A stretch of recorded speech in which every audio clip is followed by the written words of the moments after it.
The situation in New York State with the ongoing investigation into the Trump organization and, of course, now the Trump family has gained a lot of steam in just the last few weeks. And according to a court filing from New York Attorney General Leticia James this week, Ivanka Trump might be the one that goes down for bank fraud.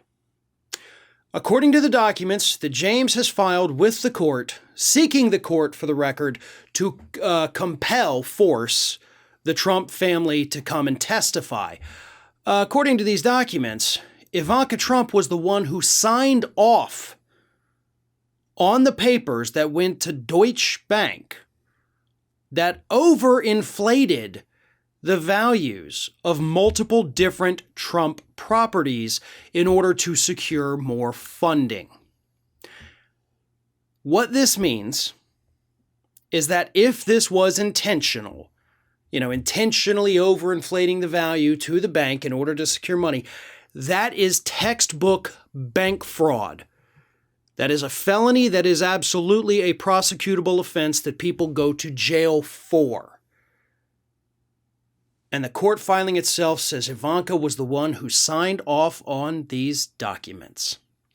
Which means, as it stands right now, based on what we know, Ivanka might actually be the biggest target in this investigation. Or at least the most visible, in terms of what the evidence shows, target. What does this mean? Well, it means that Donald Trump might have a decision to make. Are you going to throw your favorite child under the bus? Are you going to let your beloved daughter go to jail for signing off on the potentially criminal activity that your organization, at this point, we can't say clearly engaged in because they have not been convicted or even charged.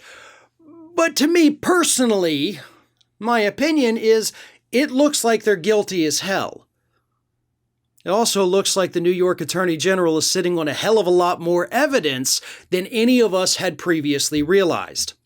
Now, I had expressed skepticism in the past, and rightfully so, I think, about this investigation actually yielding any kind of results that could end up sending a member of the Trump family to prison.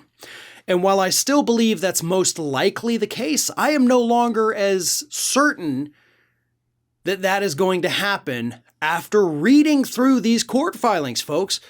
These are really quite remarkable. It spells it out clear as day. There's timelines.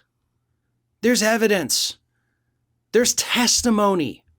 There's all kinds of things in these documents, and I have another segment coming up on it a little bit later about Eric Trump's problems, I guess we'll call them. But Ivanka Trump right now looks to be the one who is probably in the most serious trouble based on what is publicly known. As an executor of this corporation, or not corporation, of this company, because it's a private company, she would be the one that would go down for submitting these fraudulent documents. And it likely would not matter if she didn't know they were fraudulent. If somebody just handed her the document, said, hey, here, sign this and get it over to the bank. And she said, okay, yeah, sure. Not checking it and not knowing the truth is not going to be enough to keep you out of jail if they can prove somewhere along that line there was fraud. Because what's probably going to happen, based on what other people close to the investigation have said, is this is probably going to be a racketeering charge. They're probably going after them for RICO, which means, knowledge of it or not, you did participate in it, they can link you to it, and you're going to get charged with the same crime as everybody else. That appears to be the direction this investigation is heading. So unless somebody else in the family wants to step up and take the blame for what happened, it looks like they could all be going down. And if not, if they go individually, Ivanka could be the one to go first.